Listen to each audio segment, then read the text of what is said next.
আমার নাম শিল্পী আক্তার। আমি মাত্র ১৪ বছরের তরুণী ছিলাম। প্রত্যেক দিন রাত হতেই আমার স্বামী আমার আপুর ঘরের ভিতরে ঢুকে যেত। এমনকি আমি যখনই তার কাছে যেতাম তখনই সে কিছু না কিছু বাহানা করে আমার আপুর ঘরের ভিতরে ঢুকে পড়ত। একজন সাধু বাবার কথা শুনে আজ আমাদের দুই বোনের জীবনটাই নষ্ট হয়ে গেছে। জানি না এমন কি কারণ ছিল, যার জন্য আমার স্বামী প্রত্যেক দিন রাত হতেই আমাকে ছেড়ে দিয়ে আমার আপুর ঘরের ভিতরে ঢুকে পড়ত। কিন্তু একদিন আমি যখন এই সত্যিটা জানার জন্য আমার মনে ভীষণ চিন্তা হয়ে গেছে। আমি সেই বিষয়টা জানার জন্য আমি ব্যাকুল হয়ে আছি। কেন আমার স্বামী আমার আপুর ঘরে যেত? আমি তা নিশ্চিত হওয়ার জন্যই একদিন আপুর রুমে আগে থেকে ঢুকে পড়ি ও আলমারির পিছনে লুকিয়ে থাকি। তারপর কিছুক্ষণ পরে আমার স্বামী যখন আপুর ঘরের ভিতরে আসলো, তারপরে সেই ঘরে যা দেখেছিলাম তা দেখার পর আমার আত্মাটা কেঁপে উঠেছিল। বন্ধুরা, মূল ঘটনাটি শুরু করার আগে তোমাদের কাছে ছোট্ট একটা রিকোয়েস্ট, তোমরা যারা এই ভিডিওতে এখনো লাইক দাওনি তারা ভিডিওতে লাইক করে চ্যানেলটি সাবস্ক্রাইব করে পাশে থাকবা। এবার চলো আসল ঘটনাটি বলি। আমার আব্বু আম্মু আজাদ নামের একটি ছেলের সঙ্গে আমার বিয়ে দিয়েছিল। বিয়ের পরে অনেক স্বপ্ন নিয়ে শ্বশুর বাড়িতে এসেছিলাম। ভেবেছিলাম স্বামীর ঘরে অনেক সুখে শান্তিতে থাকব। কিন্তু প্রত্যেক দিন রাত হতেই আমার স্বামী আমার আপুর ঘরের ভিতরে চলে যেত। জানি না সে আমার আপুর ঘরের ভিতরে গিয়ে না জানি কি করত। আমার আপুর বয়স তখন ১৭ বছর। আসলে আমার আপুর সরকারি চাকরি করার খুব ইচ্ছে ছিল, তাই সে আমার আব্বুকে বলেছিল সে চাকরি না পেলে বিয়ে করবে না। তাই আমার আব্বু ও জোর করে তার বিয়ে দিতে পারেনি। তাই আব্বু আমার বিয়েটা দিয়েছিল। আসলে আমি বয়সে আপুর চাইতে ছোট হলেও আমার শরীর স্বাস্থ্য দেখে কিন্তু আপুর চাইতে অনেক স্বামী মনে হতো। লোকে বুঝতেই পারত না যে আমি আপনার চাইতে বয়সে ছোট ছিলাম। কিন্তু আমার আপু তো ভীষণ তরুণী ছিল। আপুকে দেখে অনেক সুন্দর লাগত। আমি ছোট হলে কি হবে, আপুকে আমার চাইতে ছোট দেখা যেত। কিন্তু বাবা মা বাধ্য হয়ে আমার বিয়েটা তাড়াতাড়ি দিয়েছিল, কারণ আমি একটু বাড়ন্ত ছিলাম এবং আমাকে দেখে মনে হতো হয়তো বা আমার বয়স ২৫ থেকে ২৬ বছর। তারপর আমি যখন বিয়ে হয়ে শ্বশুরবাড়িতে এলাম, তখন বাসর রাতে স্বামী বলেছিল তোমাকে পেয়ে আমার জীবন ধন্য। এবং তার স্নেহ পেয়ে আমার মনে এটা বিশ্বাস তৈরি হয়েছিল যে আমার স্বামী আমাকে ভীষণ ভালোবাসে। বিয়ের ৩ দিন পরে স্বামী নিজে থেকেই আমাকে আমার আপুর বাড়িতে নিয়ে গিয়েছিল এবং সেখানে আমি স্বামীর সঙ্গে ৪ দিন ছিলাম।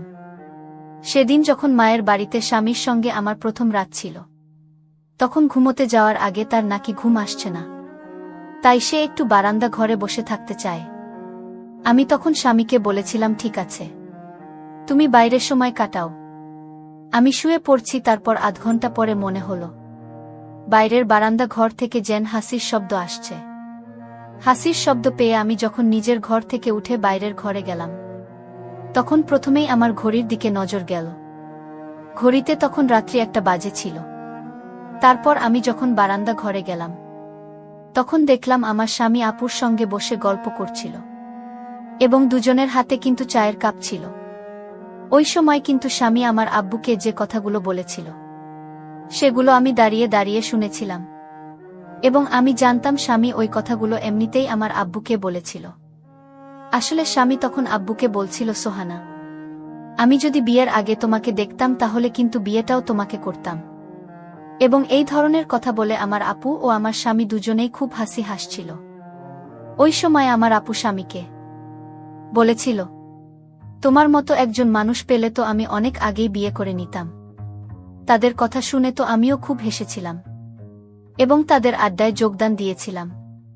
এইভাবেই তো আমার বেশ ভালোই দিন কাটছিল। আমার স্বামী তো আমাকে ভীষণ ভালোবাসত, এমনকি সে আমাকে প্রায় দিন আমার বাবার বাড়ি নিয়ে যেত আমার বাবা মায়ের সঙ্গেও আপুর সঙ্গে দেখা করানোর জন্য। আমি তখন ভাবতাম যে আমার স্বামী কত ভালো, সে আমার সকল কথা রাখে। কারণ একটা মেয়ের যখন বিয়ে হয়ে শ্বশুরবাড়িতে আসে, তখন কিন্তু তার একটু আলগা মনে হয় এবং প্রায় দিন ইচ্ছে হয় বাবা মায়ের বাড়ি যেতে। এবং এই বিষয়টা আমার স্বামী বুঝত এবং আমার স্বামী আমার প্রতি এত যত্ন দেখে আমি ভীষণ খুশি হতাম। তারপর আমাদের বিয়ের কিছুদিন পরে যখন বিয়ের অ্যালবাম আমার স্বামীর হাতে দিয়ে যায়, তখন সে খুব খুশি হয়ে বিয়ের অ্যালবামটা হাতে নিয়ে আমাকে না দেখিয়ে ঘরের ভিতরে গিয়ে ঢুকে পড়ে এবং ভেতর থেকে দরজাটাকে লক করে দেয়। তারপর আমি যখন কিছুক্ষণ দরজায় বাড়ি দিয়ে স্বামীকে বললাম, আরে তুমি কি একাই অ্যালবামটা দেখবে, নাকি আমাকেও একটুখানি দেখতে দেবে? তারপর বল 5 মিনিট পরে ঘর থেকে বেরিয়ে এসে আমাকে বলল, শিল্পা, এই অ্যালবামটা আমরা যদি তোমার বাবার বাড়িতে গিয়ে সবাই মিলে একসঙ্গে দেখি তাহলে কেমন হবে? স্বামীর এই আইডিয়া শুনে আমি তো খুব খুশি হয়েছিলাম। তারপর আমিও বাবার বাড়ি যেতে রাজি হয়েছিলাম। তারপর সেদিন সন্ধ্যায় যখন বিয়ের অ্যালবামটা নিয়ে বাবার বাড়িতে যায়, তখন আমি, আপু এবং আমার স্বামী আমরা 3 জন মিলে বিয়ের ছবিগুলো দেখেছিলাম। এদিকে আমার শ্বশুর বাড়িতে আমি, স্বামী, আমার শ্বশুরমশাই ছাড়া আর কেউ ছিল না। আমার স্বামী তার বাবা মায়ের একমাত্র সন্তান ছিল, তাই আমার শ্বশুর কিন্তু আমার স্বামীকে যতটা ভালোবাসত আমাকেও ঠিক ততটাই ভালোবাসত। এবং আমি আমার শ্বশুর এর মতো এত ভালো মানুষকে নিজের বাবার মতো করে পেয়ে জীবনে খুবই খুশি ছিলাম। তারপর শ্বশুর বাড়িতে 1 সপ্তাহ থাকার পরে আমার স্বামী বলল সে নাকি আমাকে আবার আমার বাবার বাড়িতে নিয়ে যাবে এবং সে নিজেও নাকি সেখানে 2-1 দিন থাকবে। এই কথা শুনে তো আমি খুব খুশি ছিলাম যে আমার স্বামী আমার সঙ্গে আমার বাবার বাড়িতে 2-3 দিন থাকবে। তারপর বাবার বাড়ি গিয়ে আমরা 3 জনে মিলে সারা দিন কিন্তু খুব গল্প করব। 3 জন বলতে আমি, স্বামী ও আপু। তারপর সেদিন আমার আপু যখন নিজের মুখে আমার স্বামীকে বলেছিল যে আমাদের বাড়ির পাশে যে দরগাটা আছে সেই দরগাতে একজন সাধু বাবা আছেন এবং ওনার সব কথা কিন্তু সত্যি হয়, এবং আমার আপু তো এই সাধু বাবার অন্ধভক্ত ছিল। ওই সাধু বাবা যা বলতো আমার আপু কিন্তু ওনার সব কথা বিশ্বাস করত। আসলে আমার আপু পড়াশোনায় ভীষণ ভালো ছিল এবং সে ভবিষ্যতে চাকরি পাওয়ার যোগ্য কিনা সেটা জানার জন্য প্রায় দিন কিন্তু ওই সাধু বাবার কাছে চলে যেত। আমার আপু যে সাধু বাবার অন্ধভক্ত ছিল এই কথাটা কিন্তু আমি অনেক আগেই আমার স্বামীকে বলেছিলাম, এবং সেটা জানার পরে স্বামী আমাকে বলেছিল, তোমাদের সাধু বাবার তো অনেক নাম শুনেছি, তাই আমিও তোমাদের এই সাধু বাবার সঙ্গে একবার দেখা করতে চাই। তারপর আমার স্বামীর কথা অনুযায়ী সেদিন আমরা 3 জনেই কিন্তু সাধু বাবার কাছে গেছিলাম। সাধু বাবার কাছে যখন আমরা 3 জনে যাই তখন সাধু বাবার আসরে গেলে উনি আমাকে ইশারা করে বললেন আমাকে নাকি একটা দরগাতে গিয়ে এই মুহূর্তে এক্ষুনি একটা চাদর চাপাতে হবে। সাধু বাবার কথা শুনে আমি খুব আশ্চর্য হয়েছিলাম, কারণ আমরা তো স্বামী স্ত্রী দুজনে একসঙ্গে সেখানে গিয়েছিলাম। তাহলে ওই সাধু বাবা আমাকে একা কেন দরগা হতে চাদর চাপাতে বলেছিল? এই সত্যিটা তো আমি অনেক পরে জানতে পেরেছিলাম, এবং যখন সত্যিটা জানতে পেরেছিলাম তখন আমার আপুর পুরো জীবনটাই শেষ হয়ে গিয়েছিল। সেদিন সাধু বাবার কথা অনুযায়ী আমি যখন আমার স্বামী আপুকে সাধু বাবার কাছে রেখে দিয়ে চাদর চাপিয়ে আবার তাদের কাছে ফিরে আসি, তখন কিন্তু আমার স্বামী আপু চেহারায় অন্যরকম দুশ্চিন্তার ছাপ ছিল। আমরা 3 জনে কিন্তু খুব হাসি খুশি হয়ে দরগাতে এসেছিলাম, কিন্তু যখন আমরা 3 জনে দরগা থেকে বাড়ি ফিরে যাই তখন কিন্তু আমার স্বামী মুখে কোনো হাসি ছিল না। আমি তো তাদের কাছে এটা কারণও জানতে চেয়েছিলাম যে কেন তাদের চেহারায় মলিন ভাব রয়েছে, কিন্তু তখনও আমার স্বামী আপু আমাকে কোনো সত্যি কথা বলেনি, এবং সেদিনের পর থেকে কিন্তু আমার জীবনের সব কিছু পাল্টে যায়। এমনকি দরগা থেকে ফিরে আসার পরের দিন আমি যখন স্বামীর সঙ্গে শ্বশুর বাড়িতে ফিরে এসেছিলাম তার পরের দিনই দেখি আবার সোহানা আপু আমার শ্বশুর বাড়িতে এসে হাজির হয়েছিল, এবং আবু বলেছিল সে নাকি আমাদের বাড়িতে কিছু দিনের জন্য থাকতে চায়, এবং এটা শুনে তো আমি খুব খুশি ছিলাম। কিন্তু যখন থেকে আমার আপু আমাদের বাড়িতে এসেছিল তখন থেকেই আমার সঙ্গে কিছু না কিছু বিপদ ঘটতেই থাকত। একদিন তো একটা টুল থেকে পড়ে গিয়ে আমার কোমরে এতটাই আঘাত লেগেছিল যে আমি রান্না বান্না কিছুই করতে পারতাম না। ওই সময় আমার আপু কিন্তু আমার খুব খেয়াল রাখত, কিন্তু যখন থেকে আপু আমার শ্বশুর বাড়িতে এসেছিল তখন থেকে মনে হতো যেন আমার স্বামী ও আমার আপু তারা 2 জন মিলে আমার থেকে কিছু একটা লুকোনোর চেষ্টা করছে, এবং আমার মনে হতো তারা যেন আমার থেকে লুকিয়ে দেখাও করে।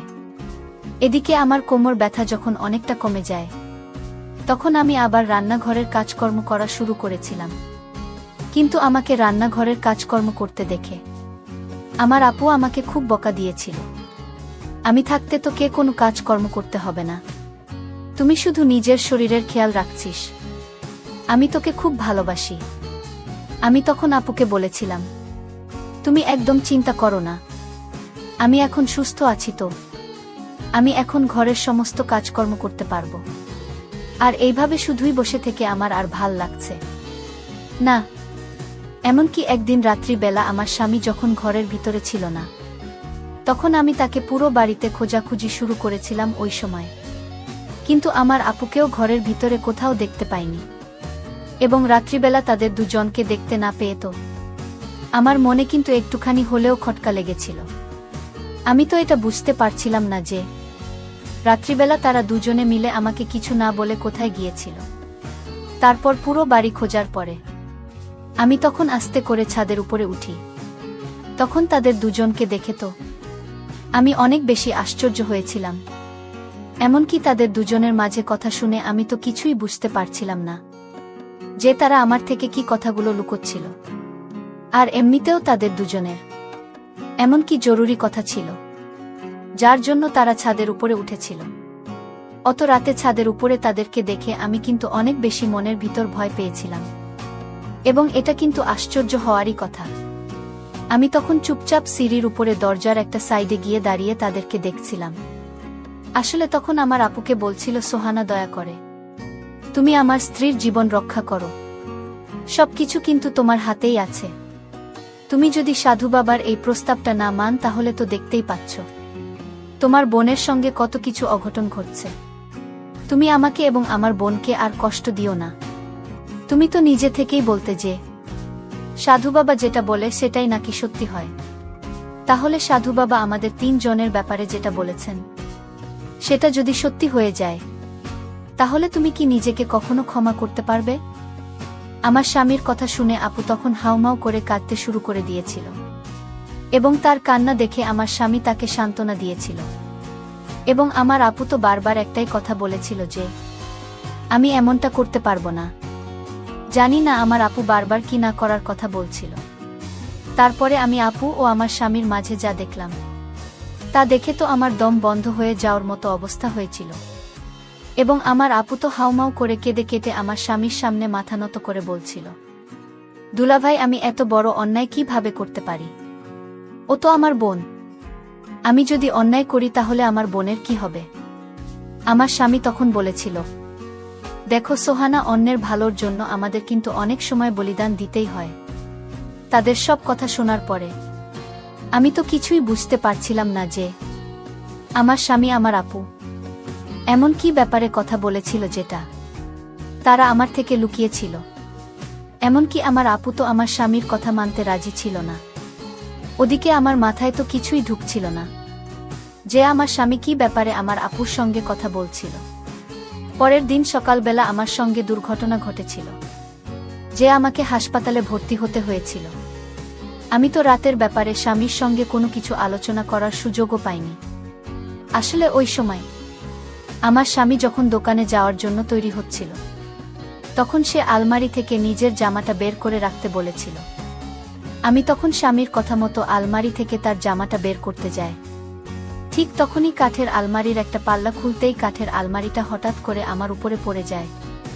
তারপরে তো আমি অজ্ঞান হয়ে গিয়েছিলাম এবং আমার কপালে অনেক আঘাত লেগেছিল। এবং আমি 1 সপ্তাহ কিন্তু হাসপাতালে ভর্তি ছিলাম। 1 সপ্তাহ পরে আমি যখন আমার মায়ের সঙ্গে শ্বশুর বাড়িতে ফিরে আসে, তখন আমার মনে হলো আকাশটা যেন আমার মাথায় ভেঙে পড়ল। কারণ আমার স্বামী ও আমার আপু তারা দুজনে কিন্তু বসে গল্প করছিল। তাদের মুখে অনেক হাসির চাপ দেখতে পেলাম। আমার কাছে মনে হয়েছিল তারা দুজন মনে হয় অনেক আপন। মনে হয়েছিল যেন 1000 বছর ধরে তাদের পরিচয়। আসলে আমি যখন হাসপাতালে ভর্তি ছিলাম তখন পুরো বাড়িটা আমার আপু কিন্তু সামলেছিল। তারপর আমি যখন হাসপাতাল থেকে শ্বশুর বাড়িতে ফিরে আসি, তখন আমাকে দেখামাত্রই আমার স্বামী অনেক বেশি আশ্চর্য হয়ে যায়। সে তখন আমাকে বলে, তুমি এখানে কি করছো? আমি তখন স্বামীকে অবাক হয়ে বললাম, আমি এখানে কি করছি মানে আমি আমার নিজের বাড়িতে ফিরে এসেছি। তুমি কি আমাকে দেখে খুশি হওনি? আমি 7 দিন পরে আজ শ্বশুর বাড়িতে ফিরে এসেছি। তোমার তো আমাকে দেখে খুব খুশি হওয়া উচিত ছিল। ওই সময় কিন্তু আমার শ্বশুরমশাই ও বাড়িতেই ছিলেন। উনি তো আমাকে দেখামাত্রই অনেক বেশি খুশি হয়ে বললেন, বৌমা, আজ তুমি 7 দিন পরে বাড়ি ফিরে এসেছ। আজ আমি খুব খুশি, কারণ আমার ঘরের লক্ষ্মী আমার ঘরেই আবার ফিরে এসেছে। কিন্তু আমি যখন ঘরের ভিতরে প্রবেশ করি, ঠিক তখন আমার স্বামী আমাকে যা বলেছিল সেটা শুনে তো আমার মাথায় যেন আকাশ ভেঙে পড়েছিল।